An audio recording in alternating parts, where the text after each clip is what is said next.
ત્યારે જ મોદી સરકારમાં મંત્રીમંડળના એકાકીકરણની શક્યતાઓથી ઇન્ડસ્ટ્રી પણ ઉત્સાહિત છે। ગોદરેજ ગ્રુપના અધિ ગોદરેજનું માનવું છે કે જો આવું થાય તો આનાથી બજાર અને કોર્પોરેટની ચિંતાઓ જરૂર દૂર થશે।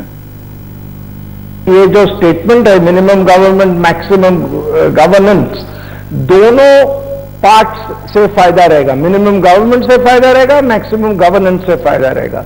और मैं समझता हूं कि अपना ही देश में एनर्जी जैसी सब्जेक्ट में 4 मिनिस्ट्री है, अर्बन डेवलपमेंट में 2 मिनिस्ट्री है, इंफ्रास्ट्रक्चर में कई मिनिस्ट्री है, इंडस्ट्रियल प्रोडक्शन में कई मिनिस्ट्री है।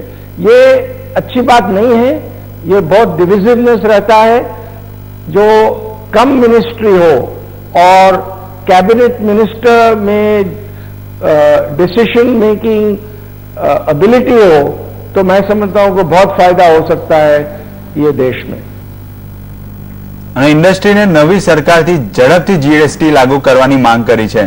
गोदरेज ग्रुपना चेरमेन आदि गोदरेजનું કહેવું છે કે જીએસટી लागू કરવાથી જીડીપીમાં 2% વધારો થઈ શકે છે। बजट स्पीच में जीएसटी का रोड मैप जरूर देना चाहिए, लेकिन जीएसटी में क्या है कि कॉन्स्टिट्यूशनल अमेंडमेंट होना चाहिए, तो उससे ऑपोजिशन का भी को भी साथ में लेना पड़ेगा। मैं समझता हूं कि जल्द से जल्द जो करे तो कांग्रेस का सपोर्ट रहेगा, क्योंकि कांग्रेस को बहुत मुश्किल होगी जब भी वो जीएसटी बहुत प्रमोट कर रहे थे अब अपोज करने का। तो मैं समझता हूं कि जल्द से जल्द जो ये नया एनडीए गवर्नमेंट जीएसटी आगे बढ़ाए तो बहुत फायदा रहेगा। जीएसटी एक बार लॉ हो जाए तो इमीडिएटली 2% जीडीपी ग्रोथ में बढ़ाई आएगी। ત્યારે જ ઇન્ડસ્ટ્રી જગતની મોદી સરકારથી ઘણી આશાઓ છે। ગોદરેજ ગ્રુપના એક ચેરમેને કહ્યું છે કે સરકારને ફિસ્કલ ડેફિસિટની સાથે મોંઘવારી પર નિયંત્રણ લાવવું પડશે, સાથે જ ગ્રોથને પણ પાટા પર લાવવા માટે સરકાર મોટો પડકાર રહેશે। फाइनेंस मिनिस्टर को फिस्कल डेफिसिट कंटेन करना होगा ताकि इन्फ्लेशन भी कम हो जाए, रिजर्व बैंक इंटरेस्ट रेट कम कर सके। और 2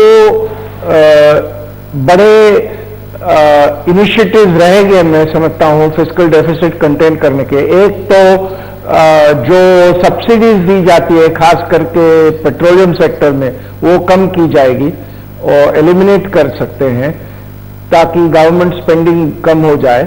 और प्राइवेटाइजेशन पे बहुत ध्यान दे सकते हैं। बहुत गवर्नमेंट एसेट्स है जो बेच के काफी इनकम बता सकते हैं, काफी इनकम हो सकती है, और मैं समझता हूं इस डायरेक्शन पे भी जाएंगे। फिस्कल इंसेंटिव्स देने चाहिए।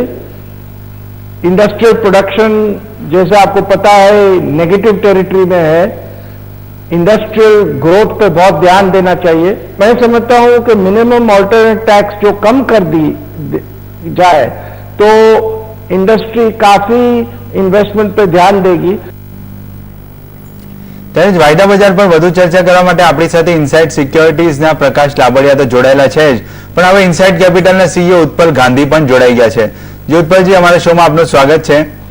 જે રીતના આપણે સવાર આપણે વાત થઈ હતી, તમે માર્કેટ પર ઘણા તેજી રાખી રહ્યા હતા, ખરીદવાની સલાહ આપી હતી, તમે 7400ના કોલ